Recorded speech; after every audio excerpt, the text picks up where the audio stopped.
Hello viewers, welcome to my channel Shine Classes. This video is looking for the chapter Matter in Our Surroundings. This is from class 9 chemistry's first chapter. Okay. First of all, we will have to know the matter. What is the matter? Everything in this universe is made up of material which scientists have named matter. हमारे आसपास में universe में जो कुछ भी आप देख रहे हैं वो सब किसी मटेरियल से बने हैं और उन मटेरियल्स को साइंटिस्ट ने मैटर नाम दिया है. Example food, clouds, drop of water, it कुछ भी जो भी आप अपने आसपास में जितने भी चीज देख सकते हैं वो सब कुछ. All the matter occupy spaces and मास. ये सब आपने पहले भी पढ़ा है जूनियर क्लासेस में कि matter occupy spaces and mass. Classification of matter वो दो तरह से है. Basically scientist classify matter on basis of two. First one is physical behaviour and second one is chemical properties. Okay, physical properties of matter. Matter is made up of particles. Physical property कैसे आती है? तो matter is made up of particles and this particle are very small. They are small beyond our imagination.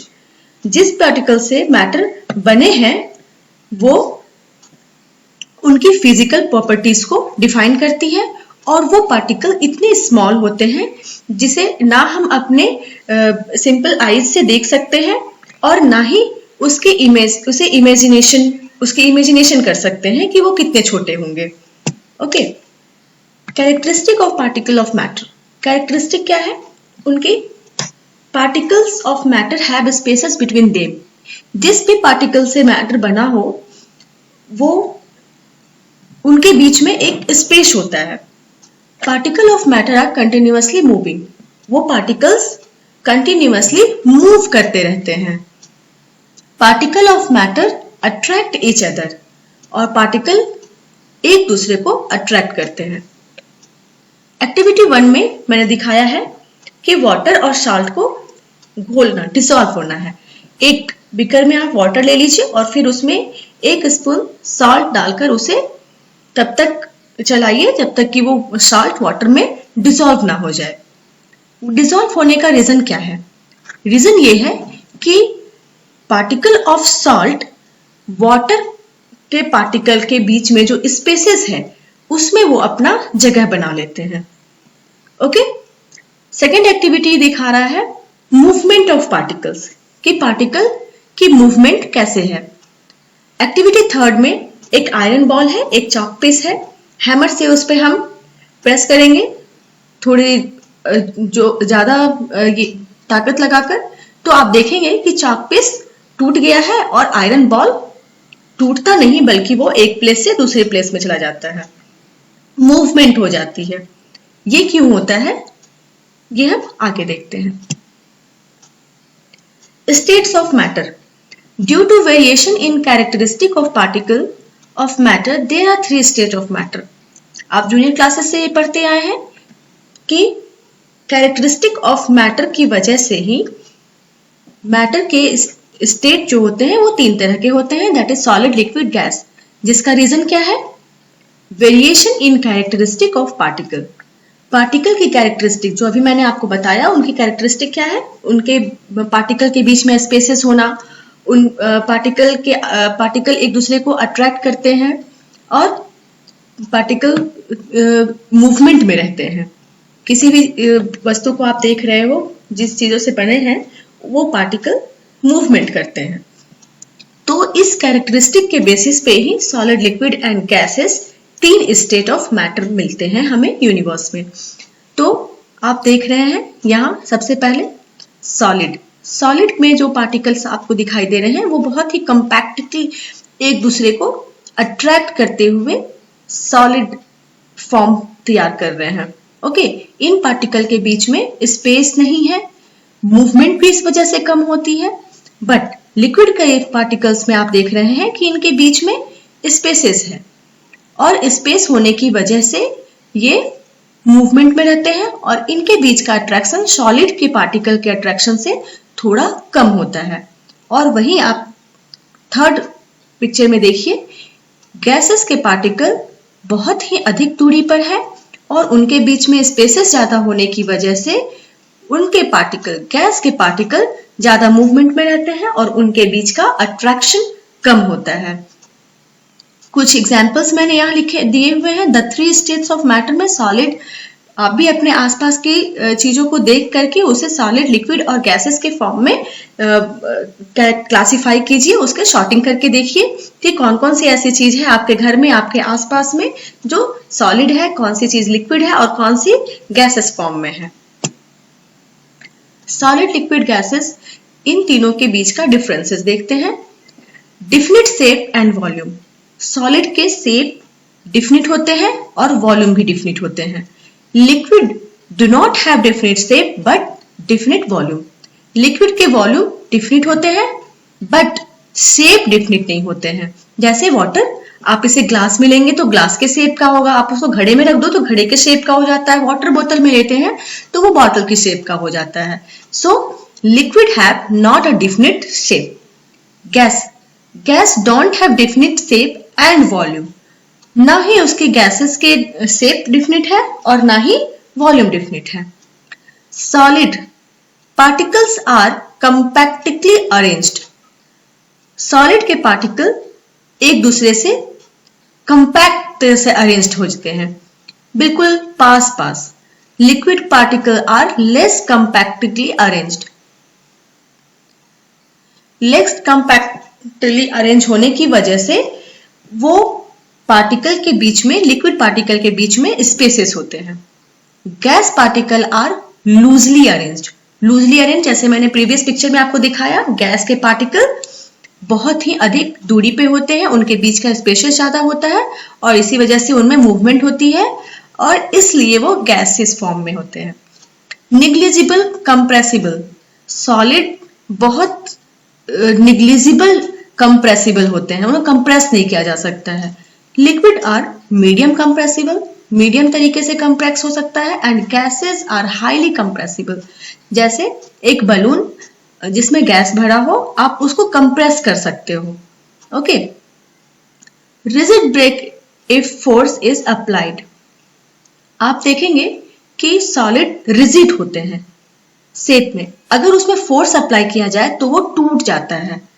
Liquid are not rigid and can flow, like milk, water rigid नहीं है, वो flow हो सकता है। Okay. And gas not rigid and also gas is also can flow. Let's understand by example. आप देखिए previous picture की तरह यहां भी मैंने दिखाया है, सॉलिड है, इस बीकर में लिक्विड है और ये एक बलून है जिसमें गैस भरे हैं। जो सॉलिड है उसके सभी पार्टिकल एक दूसरे से कंपैक्टली अरेंज्ड है। लिक्विड में स्पेसेस है और गैसेस में बहुत ज्यादा स्पेस है। ओके। तो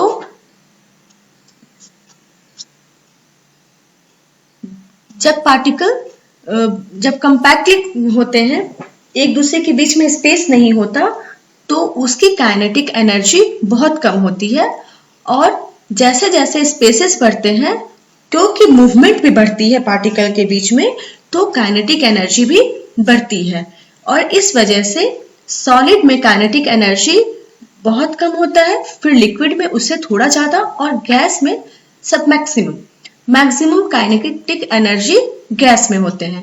क्यों? क्योंकि इनके लिक्विड फ्रीली मूव कर सकते हैं और मूवमेंट की वजह से काइनेटिक एनर्जी होती है। ओके। तो effect of change in temperature. Temperature देने से क्या होता है, जब टेम्परेचर बढ़ता है तो काइनेटिक एनर्जी भी बढ़ती है। ऐसा क्यों होता है?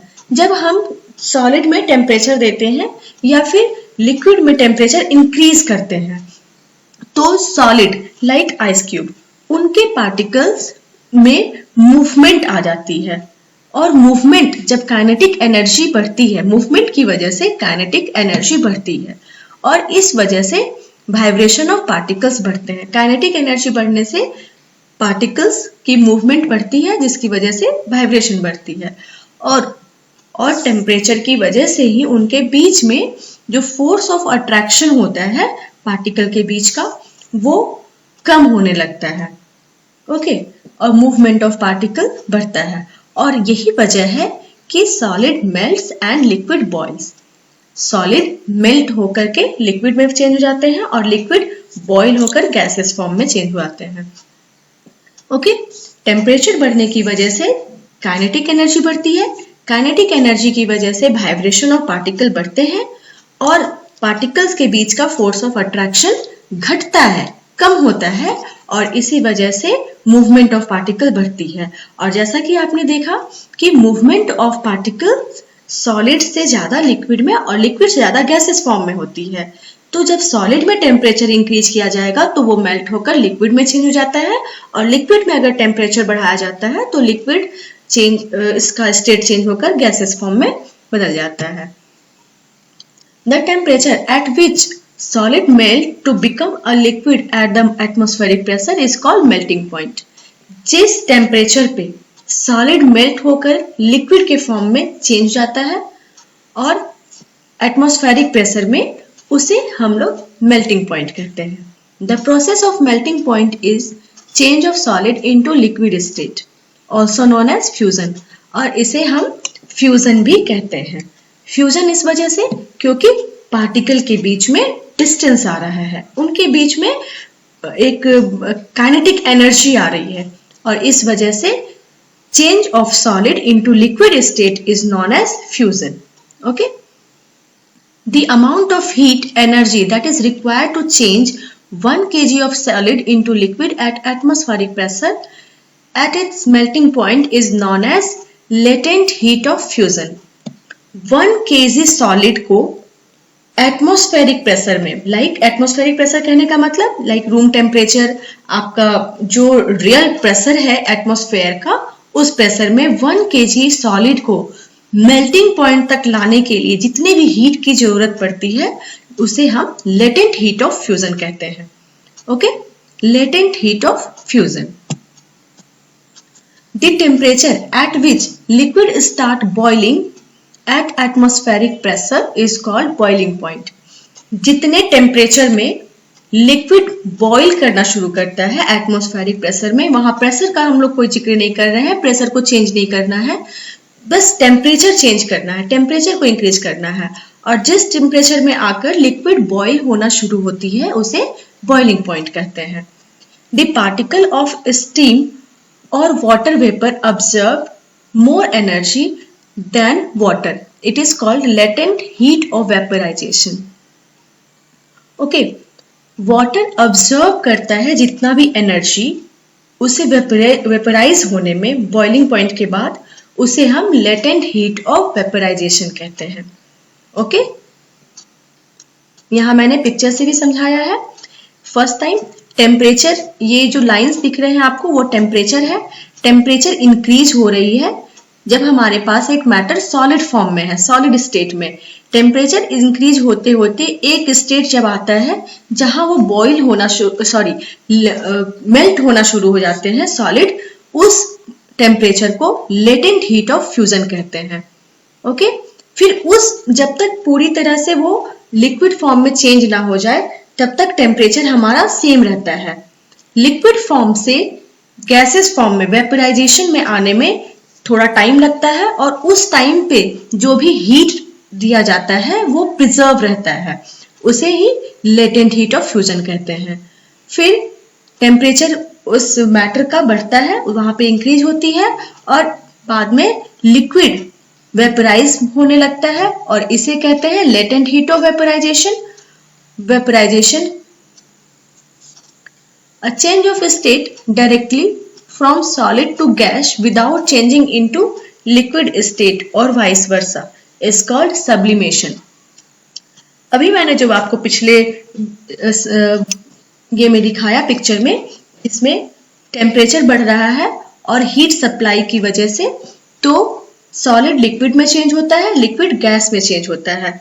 लेकिन कभी कभी ऐसा होता है कि सॉलिड डायरेक्टली गैसेस में चेंज हो जाते हैं और गैस सॉलिड में। इसका एग्जाम्पल है कपूर। आपने देखा होगा कि कपूर जब जलता है तो वो डायरेक्टली गैस फॉर्म में चेंज हो जाते हैं। पहले वो सॉलिड फॉर्म में होते हैं, फिर सॉलिड से वो डायरेक्टली गैस में चेंज होते हैं। इस प्रोसेस को सब्लिमेशन कहते हैं। Effect of pressure. On applying pressure, the distance between the particles of a matter decreases, thus resulting in the change of state. Applying pressure and reducing temperature can liquefy gases. यहाँ पे देखिए gas है जिसमें हम जब pressure apply कर रहे हैं, प्रेशर अप्लाई करने से गैस लिक्विड के फॉर्म में चेंज हो जाता है और लिक्विड में प्रेशर अप्लाई करने से वो सॉलिड फॉर्म में चेंज हो जाता है। कैसे हो रहा है? ये सिलेंडर है जिसमें पिस्टन के थ्रू प्रेशर दिया जा रहा है। जब गैस के पार्टिकल डिस्टेंस पे हैं, उनके मॉलिक्यूल बहुत ही ज्यादा डिस्टेंस पे हैं, तो वो गैस फॉर्म में है। प्रेशर की वजह से उनके मॉलिक्यूल्स पार्टिकल्स आसपास हो जाते हैं, नजदीक नजदीक हो जाते हैं। पार्टिकल्स के आसपास में होने से स्पेसेस कम हो जाती है, जिस वजह से वो लिक्विड फॉर्म में चेंज हो जाता है। और लिक्विड को फिर से और भी प्रेशर दिया जाए तो उनके पार्टिकल्स कंपैक्ट हो जाते हैं, जिस वजह से वो सॉलिड फॉर्म में चेंज हो जाता है। ओके, तो ये पिक्चर आपको बताने के लिए है कि जब सॉलिड, एक तरह का ये समरी है, सॉलिड लिक्विड में चेंज हो रहा है, that is fusion. Liquid gas में चेंज हो रहा है, वेपोराइजेशन। एंड गैस जब सॉलिड में चेंज होते हैं या सॉलिड गैस में चेंज होते हैं गैस फॉर्म में, तो उसे सब्लिमेशन कहते हैं। और लिक्विड अगर सॉलिड में आते हैं तो उसे सॉलिडिफिकेशन या क्रिस्टलाइजेशन कहा जाता है।